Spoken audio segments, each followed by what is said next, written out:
I know I can do this. I know I can. Whatever anyone else says, it's just a matter of perseverance. Effie, I already told you. That angel won't stay, says my big sister Bean, coming up to watch me with a glass of mulled wine in her hand. Not in a million years.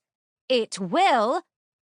Firmly, I continue wrapping twine round our beloved silver angel ornament, ignoring the pine needles pricking my hand. It won't. Just give up. It's too heavy. I'm not giving up, I retort. We always have the silver angel on the top of the Christmas tree. But this tree is about half the size of the ones we normally have, points out Bean. Haven't you noticed? It's really spindly. I briefly survey the tree, standing in its usual alcove in the hall. Of course I've noticed it's small. We usually have a huge, impressive bushy tree, whereas this one is pretty puny. But that's not my concern right now. This will work. I tie my final knot with a flourish, then let go, whereupon the whole branch collapses, the angel swings upside down, and her skirt falls over her head, exposing her knickers. Drat! Well, that looks super festive, says Bean, snorting with laughter. Shall we write Happy Christmas on her underpants? Fine. I untie the angel and step back. I'll brace the branch with a stick or something. Just put something else on top of the tree. Bean sounds half amused, half exasperated. Effie, why are you always so stubborn? I'm not stubborn. I'm persistent. You tell him, Effie, chimes in Dad, passing by with a bundle of fairy lights in his arms. Fight the good fight. Never say die. His eyes are twinkling and his cheeks are rosy, and I smile back fondly. Dad gets it. He's one of the most tenacious people I know. He was brought up in a tiny flat in Leighton-on-Sea by a single mother, and he went to a really rough school. But he persevered, got to college, and then joined an investment firm.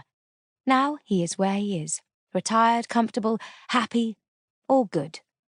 You don't achieve that by giving up at the first hurdle. Okay, so his tenacity can sometimes segue into irrational obstinacy. Like that time he wouldn't give up on a charity 10K run, even though he was limping, and it turned out he'd torn a calf muscle. But as he said afterward, he'd raised the money, he'd got the job done, and he'd survive. Dad was always exclaiming, "You'll survive!" during our childhoods, which was sometimes cheering and sometimes bracing, and sometimes totally unwelcome. Sometimes you don't want to hear that you'll survive.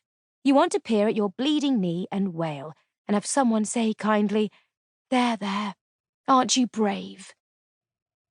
Dad had obviously been at the mulled wine before I even arrived today.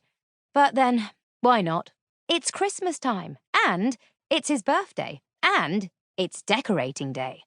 It's always been our tradition to decorate the tree on Dad's birthday.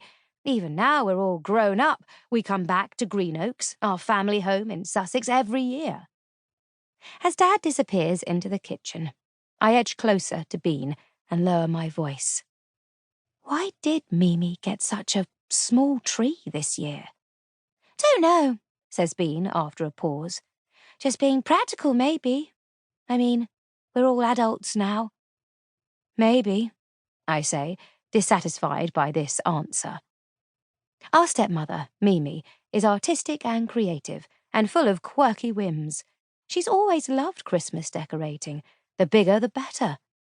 Why would she suddenly decide to be practical?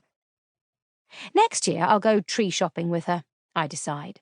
I'll remind her subtly that we always have a massive tree at Greenoaks, and there's no reason to stop that tradition, even if Bean is 33 and Gus is 31 and I'm 26. At last, Bean interrupts my thoughts, peering at her phone. What? Gus! He's just sent over the video. Talk about cutting it fine.